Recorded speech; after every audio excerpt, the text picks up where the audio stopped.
अस्सलाम वालेकुम। कड़वी हकीकत टीवी के मौसूस दोस्तों, अगर आप चैनल पर नए हैं तो चैनल को लाइक और सब्सक्राइब करें ताकि आने वाले नए नोटिफिकेशन आपको बर वक्त मिल सके। शुक्रिया।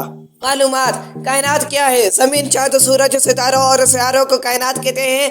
कायनात के बाद सितारे ज़मीन से इतनी दूर है कि हम उन्हें सिर्फ दूरबीन की मदद से देख सकते हैं।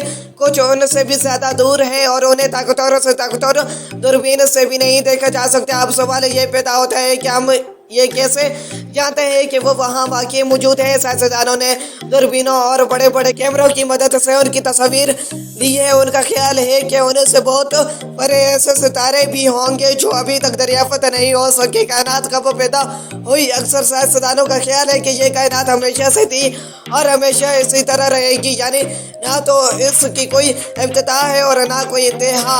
अलबत्ता सितारे और सियारे हमेशा से ऐसे नहीं थे। उनमें से हर एक की इब्तिदा किसी न किसी शक्ल में ज़रूर हुई और उस वक्त से अब तक उनकी शक्ल खासी बदल चुकी है। सितारे जब बहुत पुराने हो जाते हैं तो उनके अंदर की गर्मी कम हो जाती है और उससे उनकी रोशनी मध्यम पड़ जाती है। आखिर एक दिन वो बुझ कर फिना हो जाते हैं, लेकिन उनकी जगह खाली नहीं होती, उस जगह कोई और सितारा पैदा हो जाता है। ऐसा करोड़ों सालों से हो रहा है। ज़मीन गोल कैसे हुई? आप खिड़की में से बाहर झांकते हैं तो आपको मकानात, गली, कोचे, दरख्त और खेत नजर आते हैं।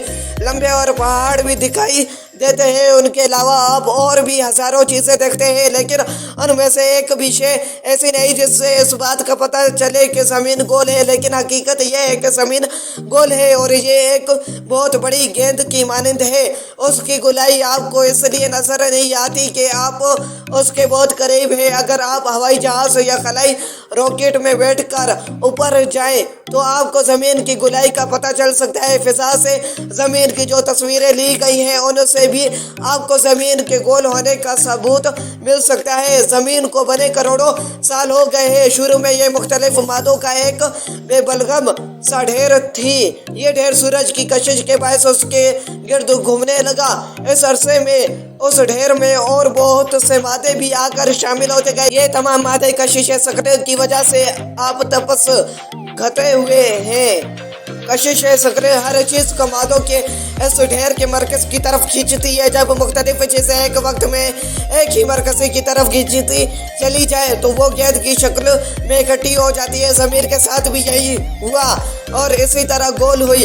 कुछ अरसे बाद ज़मीन की सतह सख्त हो गई। ये सतह संगतरे के छिलके से कुछ मिलती जुलती है। संगतरे के छिलके पर गड्ढे और उभार होते हैं। ज़मीन के सतह पर भी ऐसे ही गड्ढे और उभार है जिन्हें हम पहाड़ और वादियाँ कहते हैं। जिस तरह संगतरा पूरी तरह गोल नहीं है, इसी तरह ज़मीन भी पूरी तरह गोल नहीं है। ज़मीन सूरज के गिर्द क्यों घूमती है? आपने वो गेंद तो देखी होगी जिसमें डोरी बंधी होती है और बचपन में उससे खेला भी होगा। जब डोरी को जोर से घुमाया जाता है तो ऐसा महसूस होता है जैसे गेंद डोरी को खींच रही है और डोरी तोड़कर भागने की कोशिश में है, मगर डोरी उसे भागने नहीं देती। जब तक आप डोरी को घुमाते रहते हैं गेंद आपके गिर्द हवा में चक्कर काटती रहती है। ज़मीन भी गेंद की तरह से और सूरज से अपने गिर्द घुमाता है।